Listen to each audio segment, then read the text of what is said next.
قرآن کی بدولت سے اللہ اور اس کے رسول کی محبت حاصل ہوتی ہے۔ ابن مسعود رضی اللہ عنہ فرماتے ہیں جو شخص قرآن سے محبت کرتا ہے وہ دراصل اللہ اور اس کے رسول سے محبت کرتا ہے، اور یہ دونوں محبتیں ہمارے ایمان کا حصہ ہیں۔ ابو سعید خدری رضی اللہ عنہ بیان کرتے ہیں کہ ایک آدمی میرے پاس آیا اور اس نے مجھے کہا کہ مجھے کوئی وصیت کریں، تو میں نے کہا کہ تم نے جو سوال مجھ سے کیا ہے میں نے تم سے پہلے یہی سوال رسول اللہ صلی اللہ علیہ وسلم سے کیا تھا، اور آپ صلی اللہ علیہ وسلم نے فرمایا میں تمہیں اللہ سے ڈرنے کی وصیت کرتا ہوں کیونکہ یہ ہر چیز کی بنیاد ہے، اور جہاد کو لازم پکڑو کو اسلام کی رحمانیت ہے، اور اللہ کے ذکر اور قرآن کی تلاوت کا اہتمام کیا کرو کیونکہ وہ آسمان میں تمہارے لیے باعث رحمت ہے اور زمین میں تمہارے لیے باعث تذکرہ ہے۔ قرآن کی کثرت سے تلاوت کرنی چاہیے، اور فرمایا گیا کہ تلاوت کرو اسے ترک نہ کرو تو تم جو طلب کرنا چاہتے ہو تمہارے لیے اتنا ہی آسان ہو جائے گا جتنی تم قرأت کرو گے، یعنی تمہاری قرأت کے مطابق تمہارے قرآن سے تعلق کے مطابق تمہاری چیزیں تمہارے لیے آسان ہو جائیں گی، تمہارے کام تمہارے لیے آسان ہو جائیں گے، تمہارے مقاصد پورے ہو جائیں گے۔ تو انشاءاللہ ہم شروع کرتے ہیں۔ ہماری سورۃ النحل ہے، ہم نے آیت نمبر 69 پہ اینڈ کیا تھا، انشاءاللہ آیت نمبر 70 سے ہم شروع کرتے ہیں۔ نحمدہ ونصلی علی رسولہ الکریم، اما بعد فاعوذ باللہ من الشیطان الرجیم، بسم اللہ الرحمن الرحیم، ربی اشرح لی صدری ویسر لی امری واحلل عقدۃ من لسانی یفقہوا قولی۔ آپ کو معلوم ہے کہ سورۃ النحل ہے اور ہمارا جز 14 ہے، 14 جز ہے۔ الحمدللہ ذی الطول والآلاء تفردا بالعظمت والجلال والکبریاء، احمدہ سبحانہ حمدا کثیرا واشکرہ علی نعمہ بکرۃ و اصیلا۔ تمام قسم کی حمد اللہ کے لیے ہے جو بڑے فضل والا اور نعمتوں کا مالک ہے، جو عظمت جلال اور بڑائی کے ساتھ اکیلا ہے۔ میں اللہ سبحانہ تعالیٰ کی بہت زیادہ حمد بیان کرتی ہوں اور صبح شام اس کی نعمتوں پر اس کا شکر ادا کرتی ہوں۔ اللہ ہمیں شکر ادا کرنے والا بنا دیجیے الہ العالمین۔ تو ہم آپ کو پتہ ہے جز 14 ہے روبامہ، اور آیت نمبر 7 ہے، آیت نمبر 70 سے ہم جو ہے شروع کریں گے۔ پچھلی آیت میں ہم نے شہد کی مکھی کے متعلق پڑھا تھا۔ یہ تو آپ لوگوں کو معلوم ہے کہ یہ سورۃ النحل جو ہے سورۃ النعم بھی کہلاتی ہے کیونکہ اس میں نعمتوں کا ذکر ہے، اور ہم نے بے شمار نعمتوں کے متعلق جانا پڑھا سمجھا، دودھ کی نعمت، بارش کی نعمت، اور کافی نعمتوں کے بارے میں ہم جانا پڑھا سمجھا۔ تو اور اب لاسٹ آیت جو تھی 69 اس میں ہم نے شہد کی مکھی کے بارے میں، وہ بھی ایک بڑی نعمت ہے، اس سے جو شہد نکلتا ہے تو اللہ تعالیٰ نے فرمایا ہر طرح کے اس کو وحی کی، اس کو الہام کیا شہد کی مکھی کو، اور اللہ تعالیٰ نے فرمایا شہد کی مکھی سے کہ ہر طرح کے میوے کھا، ہر طرح کے پھلوں کا رس چوس، اور اپنے رب کی آسان راہوں میں چلتی پھرتی رہے۔ ان کے پیٹ سے رنگ برنگ کا مشروب نکلتا ہے جس کے رنگ مختلف ہے اور جس میں لوگوں کے لیے شفا ہے، غور و فکر کرنے والوں کے لیے اس میں بہت بڑی نشانی ہے۔ کیا نشانی؟ ہمیں غور و فکر کرنا چاہیے اللہ کی نعمتوں میں، تو یہ نشانی کہ شہد کی مکھی اپنے رب کے بتائے ہوئے راستے پر چلتی ہے اور ادھر ادھر نہیں بھٹکتی، اس لیے ہمیں بھی قرآن کو میں بہت فوکس ہونا چاہیے۔ اور پھر ہم دیکھتے ہیں تو پڑھا ہم نے کہ ہمیں بھی اللہ تعالیٰ کے بتائے ہوئے راستوں پر چلنا چاہیے، صراط مستقیم پر اللہ تعالیٰ کے احکامات کی اطاعت کرنی ہے اور صراط مستقیم پر چلنا ہے۔ جس طرح شہد کی مکھی دوسروں کو فائدہ پہنچاتی ہے اور فائدہ پہنچانے کے لیے محنت کرتی ہے اور دور دراز کا سفر طے کرتی ہے، اسی طرح ہمیں بھی دوسروں کے لیے فائدہ مند بننا ہے اور اس کے لیے محنت کرنی ہے، دین کا علم حاصل کرنے کے لیے دور دراز کا سفر کرنا ہے، کیونکہ اس کی شہد کی مکھی کی عمر صرف 6 ہفتے ہوتی ہے، اور اس 6 ہفتوں میں ہم نے پڑھا کہ کتنے میلوں سفر کر لیتی ہے اور پوری دنیا کا ٹور کر لیتی ہے اور جد و جہد کرتی رہتی، تو ہمیں بھی اس کی طرح جد و جہد کرنی چاہیے۔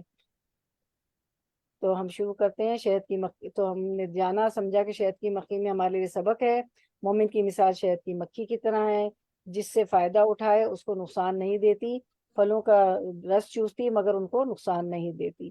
چلیں ہم شروع کرتے ہیں انشاءاللہ۔